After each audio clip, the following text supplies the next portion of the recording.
I know. Plus, it says he had killed 14 during his lifetime and insisted his actions, snuffing out locals before they turned into Wendigos, saved the lives of many more. Mm-hmm. So I'm like, is he like just maybe some like serial killer that just is like just using his bullshit story for his own good or what? Like, it's like, what I mean? Oh, that one had to go. Yeah, that one had to go. She was a bitch. No, yeah. Like, you know what I mean? I did everybody a favor. Trust me. Yeah, trust me, yeah. Oh my god, Mary down the lane, she was pretty bad, so... But it doesn't say how he extricated them, right? Like, it doesn't say... No, it does not. Like, it doesn't say if it was like a fight. It doesn't say if he poisoned them, No, Yeah. I don't imagine he did them once either, so it was like, it seemed like a lifetime worth of shit, right? Mm-hmm. So there is a bit of a, like, the Manitoba connection. Because, I mean, back in those days, there wasn't really any boundaries, right? So... It said here that apparently, I guess, arrest and trial in early 1907, 2 members of the Northwest Mounted Police, they visiting Island Lake, heard of Jack Fiddler's power against the Wendigo. So Island Lake is Garden Hill, which is up in Manitoba, right? So I guess they were seeking to impose the Canadian law. They went to the Sucker camp at Deer Lake. They arrested Jack and Joseph Fiddler for murder. And then before leaving, they took an eyewitness and declared that each man must give up any extra wives. Well, what the fuck's going on there? What? What does that have to do with it? But when did that shit become okay? I know, like really. What? I've been living a lie all this time. And then it said here that the elderly brothers were charged with murdering Washa Kapikwe, which was Joseph's daughter-in-law, the year before. Oh. And then these trials were to be held in Norway House. So that is Manitoba. So there is a connection there. So, and then it says, meanwhile, papers across Canada, of course, picked up on the story. And of course, they had to make it sensationalized. Murder and devil worship and, all that good stuff. Ooh. Yeah. Oh, yeah. Headline just like today. No. I know, right? Oh, it's ridiculous, But then it said that Jack escaped captivity, and during a walk outside, he hung himself, and that's where he was found later dead. So, and Joseph died of consumption. Yes, just days before he would have been released on appeal. Well, yay for consumption. Consumption, yes. Not that kind of consumption, but no. It doesn't go into a lot of great detail to say how they died. Those 14 people died, like The daughter-in-law, it says here that there were some people that did testify, because I guess they did have the trial for Joseph, and that she was killed while in deep pain and incurably sick. So maybe they were just putting her out of her misery. So maybe... Actually, I think so, because I have this little blurb here. It says, the Fiddler killings lent credibility to the notion that Wendigos are real, but they also point to a myth evolving from the eradication of physical or mental illness. Oh, the murder and then the weak thing, right? Disposal of Wendigo bodies have stopped the spread of disease or silenced the mentally ill. Right. So maybe they're because there was something wrong with them. But that goes back to the whole. That goes back to your definition when you're reading about when people are in a weak state, when they're weak, right? If they're sick. Yeah. Exactly. So. They're like like 1907. Like, holy shit. Like, it wasn't that long ago. I mean, No. Like, people have come over from freaking England, that place, and meanwhile, some guys out there killing people that are, like, ill or mentally, that's... So, mercy killings weird. Almost, maybe. I don't know. Basically, yeah. Very odd. That's crazy. Wow. So, I mean, I wouldn't put this in the Wendigo category, even though that's what they were saying it was, but... but there's the Manitoba connection, and again, we want to find out more with the Lac du Bonnet connection, because there's a Wendigo beach. Oh, for sure. I ain't swimming there. I ain't going swimming there. No, No, No.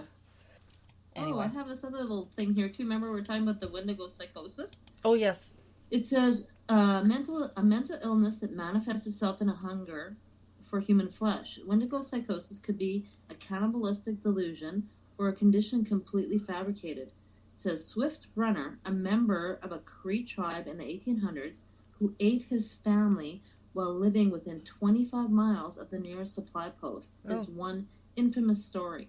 So he could have gone to get food, right? But he didn't. So that's, I guess maybe also too, they're like, it's an unexplained happening that can't be normal, right? So, well, no, don't put... Oh, here it is. Okay. Kuru is a very rare, incurable, and fatal neurodegenerative disorder that was formerly common. It says, while the 4 people stopped consuming human meat in the 1950s, it was first speculated to be transmitted. This is courtesy of Wikipedia. And actually, when I was reading about Jack Fiddler, again, thank you, that was Wikipedia as well. Oh, yeah. No, this is more so... Oh, it's about a protein. It's a symptoms leading to tremors and loss of coordination. Right. Yeah. But it's not because it causes them to eat. I think this is like if you do cannibalism, this is what you're gonna come down with this condition. Ooh, this sounds kind of cruel. Oh, I gotta read this though. If it's got no relation whatsoever, it says the term kuru derives from the foreword curia or guria, to shake, due to the body tremors that are a classic symptom of the disease, and kuru itself meaning trembling. It is also known as the laughing sickness due to the pathological bursts of laughter, which are a symptom of the disease. Oh, creepy. I'm screwed. No, it is, yeah. It is now widely accepted that Kuru is transmitted among members of the 4 tribe of the Papua New Guinea via funaria cannibalism. Yeah, no, this is the after effect, not the prior. I had heard somewhere, though, like there is a very rare condition that people crave. It's something to do with a lack of protein or something in their system. Oh, yeah, I can imagine, yeah. But that's not, this is the after effect. I was looking for the before effect. Yeah, like, why would you want to? Like, why would you be driven to... Know. Anyway. I know, yeah. Ugh. The whole stigma behind it and everything else, too, is never mind, yeah. Sometimes Google is not a good thing. No, not at all. So... No, but it's very interesting, that at least there is actual, like, historical... Yes, of course, yes. Information. Yes. You know what I mean? That's really interesting, though. Like, someone that actually said, this is, he's gone to trial, and he said... But this is what I'm doing. I know. He believed it. Totally. Conviction. Well, because totally. And he was not just he was a chief and a shaman though. So I mean that's a certain amount of credibility. I know. Yeah.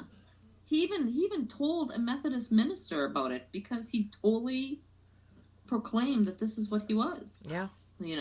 Like that's weird, man. Wow.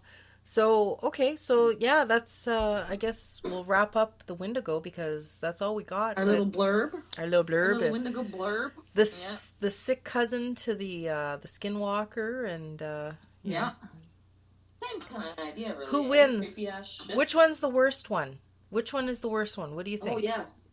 We should take a vote. Let's take a vote. Let's vote. Do you think the Skinwalker would be the worst or do you think that the Wendigo would be the worst? Shit, I don't know. They're both pretty creepy.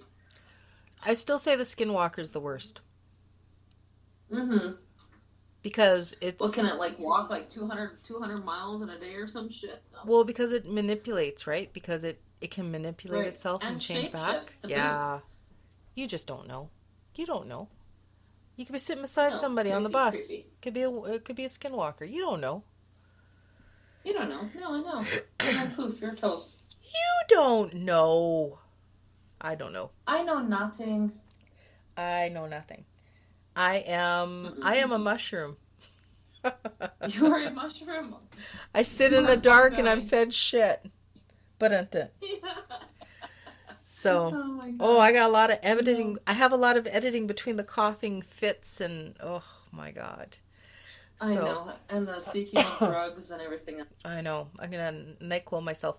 So, if they don't want you to abuse the cough medicine, why do they give you a shooter cup to go with it? Right? No, yeah, right? I know. Zigga-zagga, zigga-zagga. Nice. Oi, I like oi, oi. I know. So hopefully this is my like first and only cough or a cold for the winter. I'm hoping. Fingers crossed. I know. Well, with our luck, usually there's one just before Christmas? Break. Yeah, that's the worst. Always, yeah. For sure. Sucks. So we still want to in future episodes, sorry, didn't mean to cut you off. I just wanted to say in future episodes, we still want to bring on some people from Gimli that have kindly agreed to speak with us. We just got to find some time to all be in the same corner, so to say. And Sean and Todd from Sean Geek, we still want to have them on. Hadn't heard back from them. I know. Where are you, you geeks, you? Where are you? Where are you? Well, they haven't been on Instagram for a few days, so. No? No. But maybe they're doing a road trip. Could be. A busy time of year, really it is, you know. Oh, and another little blurb, we had a nice little visit and movie watch, too. Yes, we got to sit down with James Beaver of Beaver Does Movies. That was fun. That was good. That was very, very good. Actually. It was good. I enjoyed myself. I did too. That was a good flick. I'd like to check that out again. You know, I'd like to see them do an update on that. Mm-hmm. So thank you, James, for having us. A new age one. Yeah. That episode, I think he said will be out December 10th. So just a couple weeks away. Yeah, I think so. Yeah. Yeah. So a week ago. It's almost December. I know. Holy crap! Insane. It is. Insane. Scary. Scary. But, yeah, like we still, again, thank you. 49th episode. We're here. We're still here. Woo-hoo. We haven't scared you off, I don't think. Oh, wait. Need the clapping. Sorry. Here I'm bragging about my sound. 49 episodes in. Thank you. Thank you very much. We got a plan. I accept this award on behalf of... I couldn't have done it without all of you. I haven't checked our stats today yet either. I was so sick today. I have not checked our stats once today. They were lagging in the last couple of days, but that's fine. I'm Black Friday today all day. That's you've been shopping, hey? I shop till I drop. What'd you buy me? Oh, don't worry. I'll just wait and be surprised. I'll just wait and be surprised. Surprise! Whoa. But we do have some repeat customers here. I like repeat customers. Repeat customers are good. So, just to give a shout out to the people that have been listening to us, because I can see stats.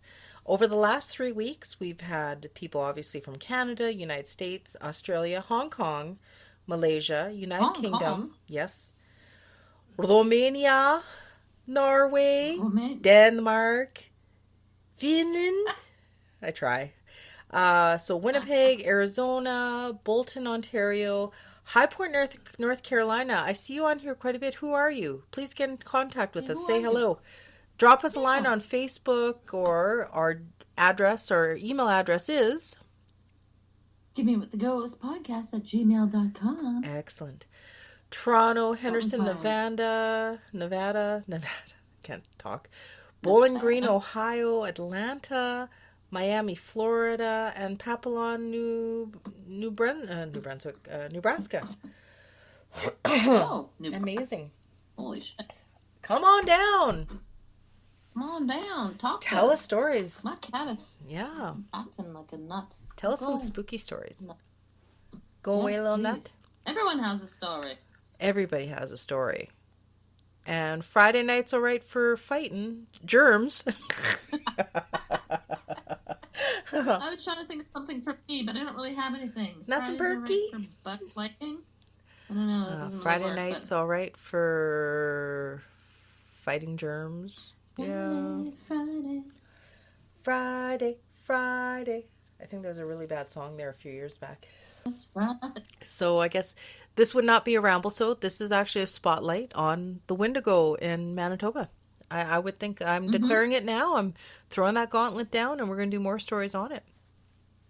Yeah, I want to hear some, though. I want to hear people... Come out. Actually, I would like to hear if people have stories from their family. Yes. Passed down to them. It would be really interesting, right? You know? Those are the if best. Anyone's, grandparents told stories to them or something like that, I would like to know what they told them, because there's so many other various stories online, but I want to hear from the horse's mouth. Those are the best. Those are the best stories.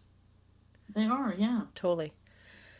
And I guess we'll sign off at this point, hey? Okay. I'm just so out of... Signing off. I'm so out of it. Like, it's hard when we're not in the same room. We don't have the same vibes, so... I know, and I have a little bit of a reverb sort of going on when Do I you? talk to you. So Oh, sometimes I hear myself talking back to me. yeah. It's weird. You I talking know. back to yourself